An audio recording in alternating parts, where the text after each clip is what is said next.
18 தர்பார் நிறைந்திருக்கும் நியூஸ் 18 நேயர்களுக்கு வணக்கம்ங்க. இது நியூஸ் 18 தர்பார்னு உங்களுக்கு எல்லாருக்குமே ஏகத்துக்கும் தெரியும். இன்னைக்கு ஏகப்பட்ட விஷயத்தை அள்ளி எடுத்து கையில் வச்சிருக்கோம். ஒண்ணா எடுத்து போடுவோம். பார்த்து என்ஜாய் பண்ணுங்க. வாங்க நிகழ்ச்சிக்குள்ள சரட்டுன்னு போவோம். பிறருக்கு உதவி செய்யறது அப்படிங்கிறது இந்த உலகத்துல எல்லாராலையும் ஏத்துக்கப்படுங்க. மத்திய பிரதேசத்துல பயிற்சி விமானம் ஈடுபட்டுக்கிட்டு இருந்துச்சு. பயிற்சியில திடீர்னு விழுந்துருச்சு. அதுல இருந்து 2 விமானிய பாராசூட் மூலமா வெளியில வந்து குதிச்சாரும். அச்சச்சோ நம்ம பைலட்டுக்கு என்ன ஆச்சேன்னு அங்கனக்குள்ள இருக்க சுத்தி இருக்கலாம் ஓடியாந்து அவியலை தேடி பிடிச்சி காப்பாத்தினாங்க பாருங்க. அந்த உதவுற உள்ளம் தாங்க சரியான சீனு. पैराशूट को है बता आप चलेगा साहब कोई बता हाथ मत लगाओ ये और कहां है ये 2 मिनट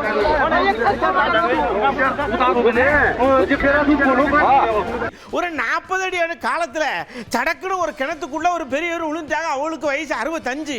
அவங்க வீட்டம்மா ஐயா புருஷன் உள்ள விழுந்துட்டாருன்னு சொல்லி எதையும் யோசிக்காம தண்ணிக்குள்ள துபக்கடின்னு விழுந்து புருஷனை ஒரு கையில புடிச்சுக்கிட்டு காப்பாத்துங்க காப்பாத்துங்கன்னு சத்தம் போட எல்லாரும் ஓடி வந்து காப்பாத்திருக்காங்க. அந்த அம்மாவுக்கு வயசு 50க்கு மேலங்க. எத்தனை வயசானான புருஷனுக்கு ஒண்ணுனா நாங்க சும்மா இருக்க மாட்டோம்னு சொல்ற வீர பெண்மணி இல்ல அவங்க.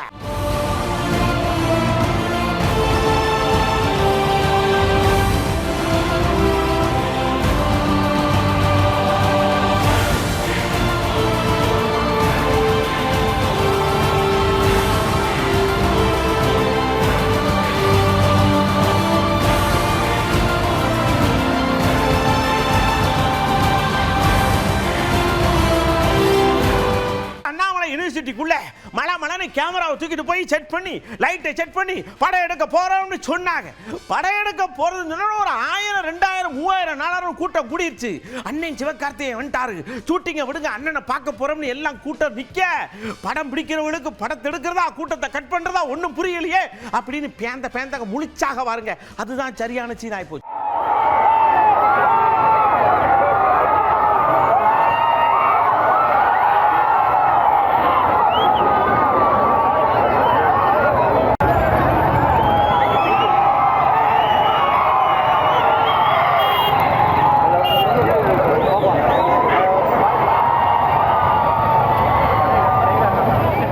தஞ்சாவூர்ல நம்ம கலெக்டரமா இருக்காவல்ல அவிய பள்ளிக்கூடத்து புள்ளக்காடு கட்டலாம். ஐயா நல்லா படிக்கணும், கருத்தா படிக்கணும், என்னைய மாதிரி கலெக்டர் இல்லாம இன்னும் பெரிய பெரிய உசரத்துக்கு போகணும். எங்க அம்மா அப்பாவெல்லாம் கஷ்டப்பட்டு படிக்க வச்சாவ, நகையை வித்து படிக்க வச்சாக, கஷ்டப்பட்டாங்கன்னு அவிய பட்ட கஷ்டத்தெல்லாம் சொல்ல சொல்ல மாணவர்கள்லாம் உருக்கமாகி படிச்சே தீரணும்னு ஒரு உறுதியை மனசுக்குள்ள எடுத்திருக்காங்கன்னா பாத்துக்கிடுங்களேன். நகையெல்லாம் அடமானம் வச்சு அப்படிதான் வந்து என்னை படிக்க வச்சு வளர்த்தாங்க. ஸோ அதனால எங்க அம்மாவை நான் வந்து ஹாப்பியா வச்சுக்கணும் அப்படிங்கிறது தான் எனக்கு ஒரு எய்ம். ஸோ அம்மா வந்து வேலைக்கு போயிட்டு இருந்தாங்க. ஸோ அம்மா மாதிரி வேலைக்கு போகணும் அண்ட் அம்மா வந்து ஹாப்பியா வர மாதிரி வேலைக்கு போகணும். அம்மா பெருமைப்படணும். எனக்கு சின்ன வயசுல இருந்தே நான் இது வாங்கணும் அது வாங்கணும் அப்படிங்கறதெல்லாம் பெரிய எய்ம் எல்லாம் இல்லை. எங்க அம்மா சந்தோஷப்படணும், எங்க அம்மா பெருமையா வந்து ஃபீல் பண்ணணும். இன்னாரோட பொண்ணு பங்கஜமோட பொண்ணு அப்படின்னு. அதனாலதான் நான் வந்து என் பேருக்கு பின்னாடியுமே பாத்தீங்கன்னா பிரியங்கா பங்கஜம் இருக்கா. ஸோ அது பங்கஜம் வந்து எங்க அம்மா. ஸோ எனக்கு பிரியங்கா ஐஏஎஸ் எழுதுறதை விட பிரியங்கா பங்கஜம் அதுக்கு பின்னாடி ஐஏஎஸ் போடும்போது அதுதான் நான் எங்க அம்மாவுக்கு வந்து திருப்பி செய்யறது. எங்க அம்மா எனக்கு செஞ்சதை அடுத்த நேரம் நம்ம சீனாவுக்கு போறோம். அங்க இந்த பனி கொட்டுதுலா, திருவிழா வர நடக்குதா. அங்க ஒரு அருவியில என்ன பண்ணிருக்கு, 2 பக்கம் பனியா கரை மாதிரி கிடந்திருக்கு. தண்ணி மலைன்னு பேருக்கு. இந்த இதுல சூரிய ஒளிச்சம் பட்டு வானவில் மாதிரி சரியா ஒரு வானவில் வந்திருக்குங்க. பார்க்க கண்ணுக்கு குளு குளு குளு குளுன்னு இருக்கு.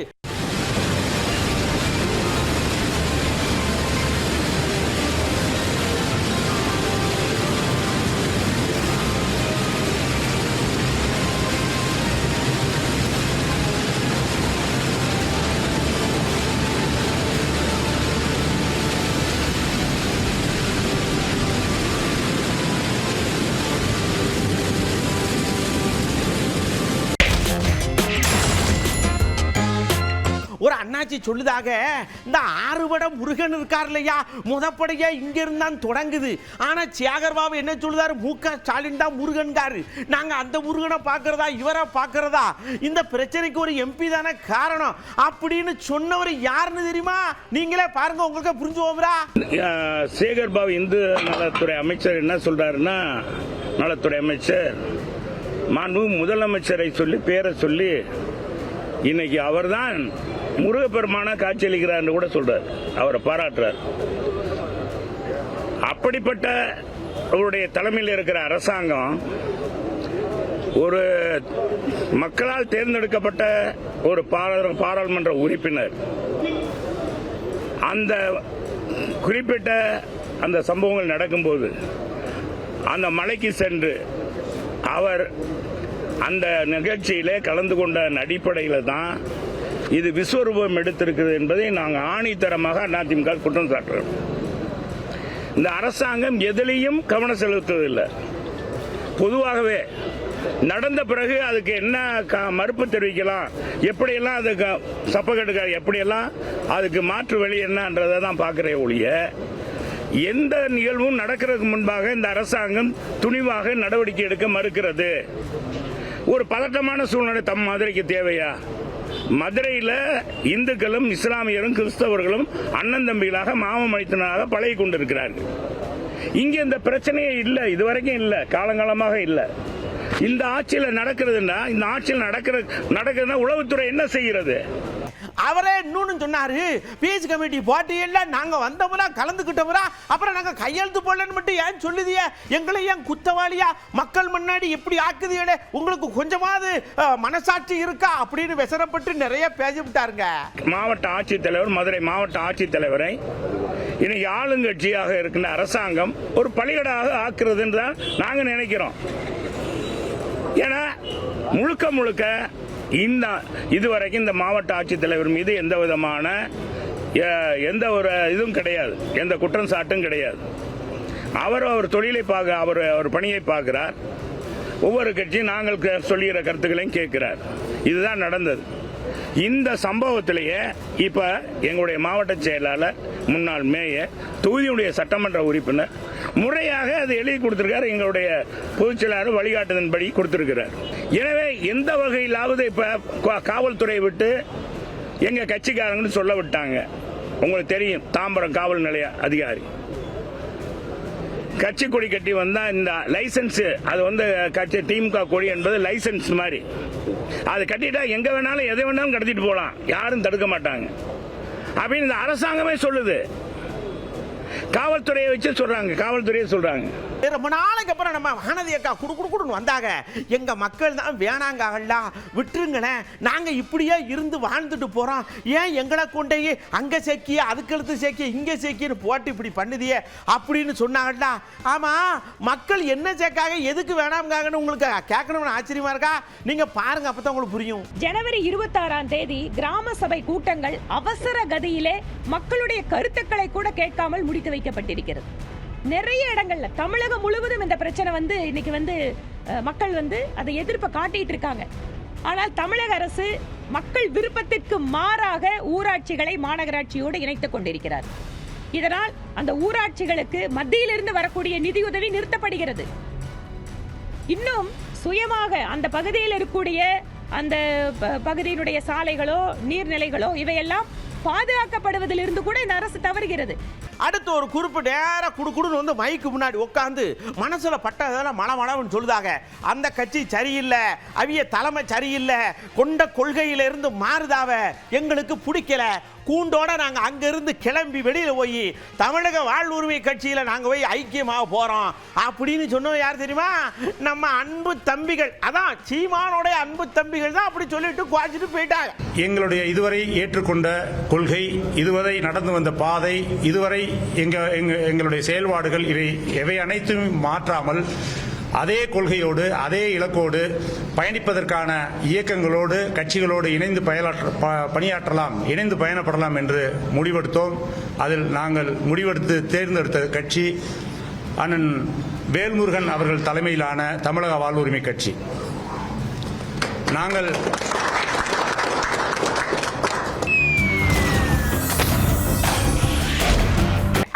அழகான விஷயம் சீனாவிலேயே இருக்குல்ல. அங்க பூரா அந்த வசந்த திருவிழா, பனி திருவிழான்னு ஏகப்பட்ட திருவிழா கொண்டாடுதாங்கல்ல. ஊருக்காரர்கள் எல்லாருக்கும் லீவு, போய் அந்த பனியில கிடந்து உருளுங்க போங்க அப்படின்னு அனுப்பிச்சு விட்டாங்க. எல்லாம் கெட்டு சொத்தை கெட்டிக்கிட்டு பொண்டாட்டி உள்ளையோட போய் அந்த பனியில ஏற இறங்க சறுக்க உருளுன்னு விளாண்டு தள்ளுதாக.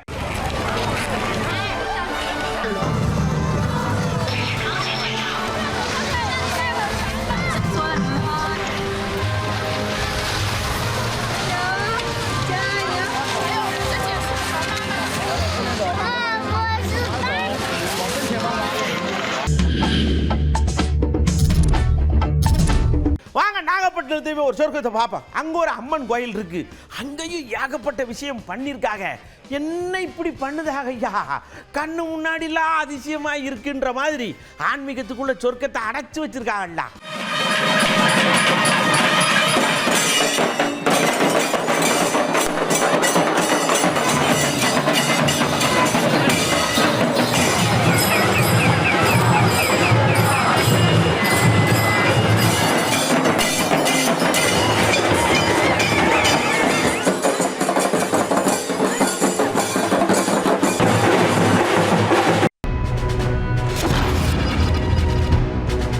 நீங்க இங்க இருக்கீங்களா தமிழ்நாட்டில், மற்ற மாநிலத்தையும் பாக்கிய. நம்ம நாட்டிலையும் மற்ற மாநிலத்தில் இருக்கிற மக்கள் எப்படி மதங்கள்ல எப்படி ஒற்றுமையை கொண்டு வந்து வாழ்றாங்க அப்படின்னு சொல்லுங்களேன் அப்படின்னு சொன்னோம். மடமடன்னு அழகா எல்லா மாநிலத்தையும் பார்த்துருக்காங்கல்ல சொல்லுவாங்க. தமிழ்நாட்டை பொறுத்தவரை பார்த்தீங்கன்னா மத நல்லிணக்கம் எல்லாருமே ஒற்றுமையாக இருக்கிறாங்க. இங்கே இந்து முஸ்லீம் கிறிஸ்டின்கிற எந்த பாகுபாடும் கிடையாது. எல்லாம் ஒரு மாமா மச்சான் அண்ணன் தம்பி இந்த உறவில் தான் எல்லாருமே இருந்துகிட்டு இருக்கோம். நாங்களும் அப்படி தான் பழகிறோம். எங்கள் அப்பாவும் எங்கள் அப்பா காலத்துலேயும் அப்படி தான் இருந்தாங்க, எங்கள் தாத்தா காலத்துலேயும் அப்படி தான் இருந்தாங்க. எங்களுடைய பசங்களுக்கும் நாங்கள் அப்படி தான் சொல்லிக் கொடுக்குறோம். நாங்கள் அவங்க ஃபங்க்ஷனுக்கு போவோம், அவங்க எங்கள் ஃபங்க்ஷன் போவாங்க. கிடா வெட்டு கல்யாணம் எல்லாத்துக்குமே கலந்துக்குவோம். இப்போ இல்லை, காலங்காலத்துக்கு நாங்கள் ஒற்றுமையோடு தான் இருப்போம், ஒற்றுமையோடு தான் வாழ்வோம். இந்தியாவிலேயே அனைத்து மாநிலங்களை காட்டியும் தமிழ்நாட்டில் மட்டும்தான் மத ஒற்றுமைக்கு எடுத்துக்காட்டான ஒரு மாநிலம் தமிழ்நாடு மட்டும்தான். பிற மாநிலத்தவர்கள் இங்கே தங்கியிருக்காங்க, அவங்களோட சமயங்களும் நம்மளால ஏற்றுக்கொள்ளப்படுகிறது. நாமும் அவங்க போய் வழிபடுறோம். அவங்களுக்கெல்லாம் நல்லது கெட்டது நாங்கள் போவோம், எங்கள் விஷயத்துக்கு அவங்க வருவாங்க. ஆறுகள் பலவாறாக இருந்தாலும் கூட சேரக்கூடிய இடம் கடலாகத்தான் இருக்கு. அதனால தமிழகத்தில் நம்மளை பொறுத்தளவுக்கு நம்ம சுற்றி இருக்கிறவங்க பழகக்கூடிய ஆட்கள் யாரா இருக்கட்டும் சமய நல்லிணக்கத்தோடையும் மத நல்லிணக்கத்தோடையும் தான் இருக்கும் அப்படிங்கிறத தெரிவிச்சுக்கிறோம். தமிழ்நாட்டை பொறுத்தளவுக்கு மத நல்லிணக்கங்கிறது ஒரு நல்ல சுமூகமான நிலையில தான் இருக்கு. மத நல்லிணக்கம் நல்லாவே இருக்கு, அதெல்லாம் எந்த வேறுபாடுமே கிடையாது. மற்ற மாநிலத்தில் இதை கம்பேர் பண்ணும்போது நம்ம தமிழகம் நன்றாகவே இருக்குது. அடுத்து நம்ம உசாருக்குள்ள போறோம். ஐயா கடன் வாங்குறதும் தப்பு, கொடுக்கறதும் தப்புன்னா கூட கடனை வாங்கி ஜெனுவனா கொடுத்துட்டீங்கன்னா பிரச்சனை இல்லை. வாங்கினவங்க கடனை எனக்கு கரெக்டாக வந்துருச்சுன்னு சொல்லிட்டீங்கனாலும் பிரச்சனை இல்லை. போதும் என்ற மனமே பொன் செய்யும் மருந்து. திருவண்ணாமலையில் இப்படி தான் பாருங்க, ஒரு அம்மா துணி கடை வைக்கிறதுக்காக ஒரு 16 லட்ச ரூபா கடன் வாங்கியிருக்காங்க. வட்டி 3 ரூபா கொடுத்துட்டோம்னு அவங்க சொல்றாங்க, இன்னும் கொஞ்சம் கொடுக்க வேண்டியிருக்குன்னு இவங்க சொல்றாங்க. 2 பேர் கடையில் சண்டை வந்து அந்த அம்மா துணி இனியெல்லாம் அள்ளி தூர போட்டு போயிடுச்சு. என்னதான் இருந்தாலும் கடைக்குள்ள வந்து அப்படி பண்ணப்படாது. நீங்களும் கொஞ்சம் நியாயமா நடந்துக்கிடுங்க. 2 பேரும் கூடி கலந்து பேசிருங்களேன்.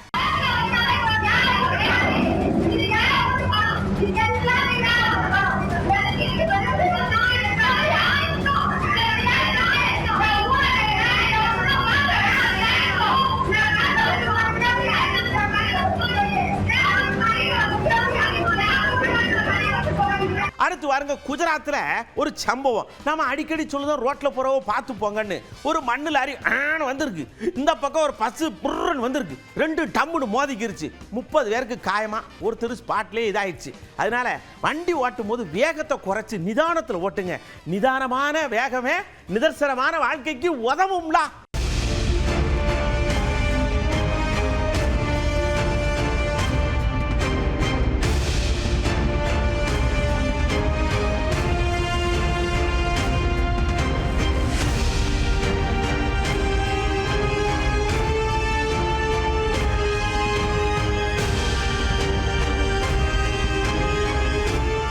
அடுத்து பாருங்க, எப்பயுமே நாம முன்ன கூட என்ன சொல்ல தெரியுமா, யானையோட ஒரு ஒப்பந்தம் போடுங்க அப்படின்னு சொல்லுவோம்டா. இதுக்கு முன்னாடி சொல்லியிருக்கோம், அந்த நாயை ஏன் இப்படி படுத்துது அப்படின்னு. இப்படி சம்பவத்தில் ஒன்று வந்திருக்குது. என்னன்னா, மோர்பின்னு ஒரு இடம் இருக்கு நம்ம ஏரியாவில். அங்கே ஒரு நாய் ஒருத்தர் வண்டியில் வேகமாக போட்டு துரத்தி கடிக்க போய் அங்கே இருக்கவெல்லாம் பிரித்து விட்டாலும் கடிச்சு வச்சு பிடிச்சதா. அவருக்கும் இந்த நாய்க்கு என்னமோ தெரியலன்னு நினைக்கிறேன். இருந்தாலும் திருநாய்கிட்ட கொஞ்சம் உஷாராக இருங்க என்ன.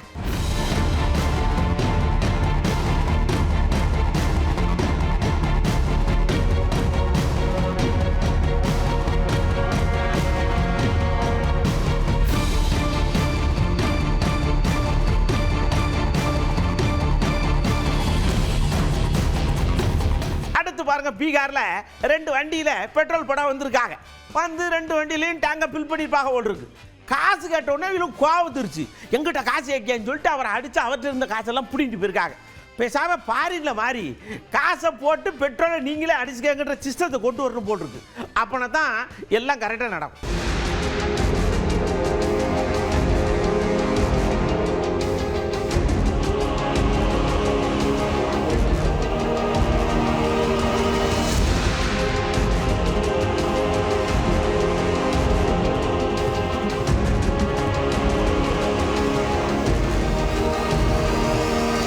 ஒவ்வொரு விஷயமா எடுத்து சொல்ல நீங்க கவனமா பார்த்துருப்பீங்க.